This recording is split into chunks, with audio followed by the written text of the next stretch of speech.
आज Doubtnut app download करें। Doubtnut पर अपने सभी गणित, रसायन विज्ञान, भौतिक विज्ञान और जीव विज्ञान के डाउट्स का करो सफाया।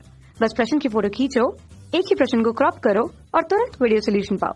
अभी डाउनलोड करें। नमस्कार दोस्तों, हमसे पूछे गए विद्युत चुंबकीय स्पेक्ट्रम के उस भाग का नाम बताइए जिसकी तरंगदैर्घ्य यहाँ पर 10⁻⁻10 मीटर के परास पे है और इसका एक उपयोग भी हमें बताना है। तो देखो यहाँ पर मैंने एक चित्र दिखा रखा है। इसमें क्या है कि हमने क्या लिया है कि जैसे कि होती क्या है, विद्युत चुंबकीय तरंगों की बात कर लेते हैं। विद्युत चुंबकीय तरंगे जो होती है, जैसे दृश्य प्रकाश हो गया, रेडियो तरंगे यहाँ पर नाम दे रखा है, माइक्रोवेव, अवरक्त, दृश्य प्रकाश, पराबैंगनी, एक्स किरणें, गामा किरणें, ये सब विद्युत चुंबकीय तरंगे होती है।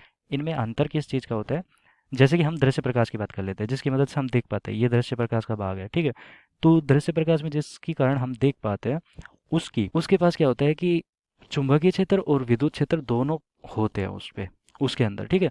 तो इस कारण इसको विद्युत चुंबकीय तरंगे भी बोलते हैं। अब स्पेक्ट्रम की बात कर रहा है तो ये सारे मिलकर आपस में एक स्पेक्ट्रम का निर्माण कर रहे हैं। जैसे कि हम 7 रंगों को मिलाते हैं तो वो हमारा दृश्य प्रकाश का स्पेक्ट्रम बनता है, तो वर्ण क्रम जिसको हम बोलते हैं, ठीक है। ऐसे ही यहाँ पर भी हमारा एक स्पेक्ट्रम का निर्माण हो रहा है। अब इसमें अंतर किस चीज़ का होता है? तो अंतर होता है, जैसे कि यहाँ पर मैंने दिखा रखा है तरंगदैर्घ्य, तरंगदैर्घ्य का अंतर होता है। और इस तरफ मैंने आवर्ती भी दिखा रखा है। तो ये तरंगदैर्घ्य हमारी और ये आवर्ती है, ठीक है। हर्ट्ज में तरंगदैर्घ्य हमारी मीटर में दे रखी है। तो तरंगदैर्घ्य का मान देखो, सबसे ज़्यादा 10⁻³ यहाँ पर इमारत।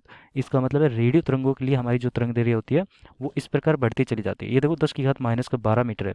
इसका मतलब है कि सबसे ज़्यादा तरंगदैर्घ्य हमारी इस प्रकार बढ़ती चली जाती है और सबसे ज़्यादा तरंगदैर्घ्य रेडियो तरंगों की होती है। ऐसे उल्टा हो जाता है यहाँ पर हमारा। तो सबसे कम हमारी जो तरंगदैर्घ्य सॉरी आवृत्ति होती है वो इनकी होती है, ठीक है। तो एक निश्चित परास में हमारे अलग अलग विद्युत चुंबकीय तरंगे होती है। तो दृश्य प्रकाश की यहाँ पर दे रखी है, ये वाली परास होती है लगभग, तो हमारा दृश्य प्रकाश हो सकता है, होता है। पैराबैंगनी है तो 10⁻⁻8 होगा।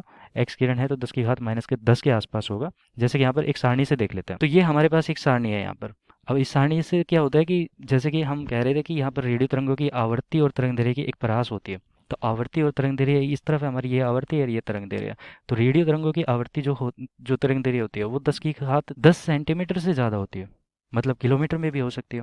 और गामा किरणों की जो होती है वो नैनोमीटर के आसपास होती है, बहुत कम होती है, ठीक है। लेकिन आवृत्ति जो होती है गामा किरणों की सबसे ज़्यादा होती है, क्योंकि इनकी ऊर्जाएं भी सबसे ज़्यादा होती है। जिसकी आवृत्ति ज़्यादा होती है उसकी ऊर्जा भी सबसे ज़्यादा होती है। 3 × 10⁻19 हर्ट्ज के आसपास होती है इसकी आवृत्ति।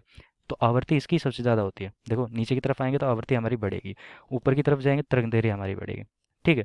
तो अब हमसे पूछा गया था कि यहाँ पर कौन सा 10⁻⁻10 मीटर अगर तरंगदैर्घ्य हो तो किसका यहाँ पर नाम आएगा? तो देखो 10⁻⁻10 यहाँ पर कहाँ पे दिखेगा? एंगस्ट्रॉम में दिखना चाहिए। तो अगर इसको ठीक से करते हैं तो यहाँ पर देखो ये 10 नैनोमीटर में है और ये 0.01 नैनोमीटर है। इसका मतलब है कि 10 नैनोमीटर का मतलब होता है हमारा 10⁻8 मीटर।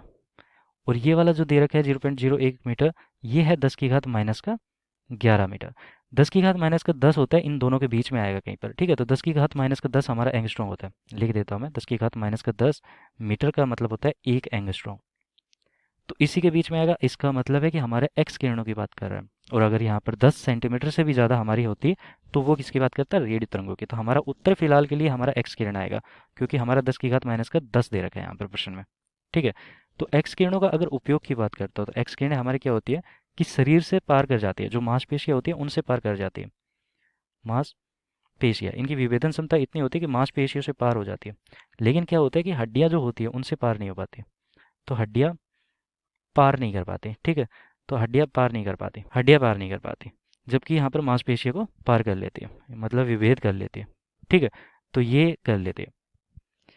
तो इसका उपयोग क्या किया जाता है? एक्स किरणें जैसे कि हमारा हड्डियों की जांच करने में किया जाता है, ठीक है। हड्डियों की जांच करने में या हड्डियों की टूट फूट की जांच करने में, हड्डियों की जांच में। तो एक्स किरणों का ये उपयोग हो गया, ठीक है। तो हमसे ये पूछा गया था। धन्यवाद। कक्षा 6 से 12वीं से लेकर नीट, IIT, JEE वो एडवांस के लेवल तक 1 करोड़ से ज्यादा छात्रों का भरोसा। आज ही डाउनलोड करें डाउटनेट ऐप या व्हाट्सएप करें अपने सारे डाउट्स 8400 400 400 पर।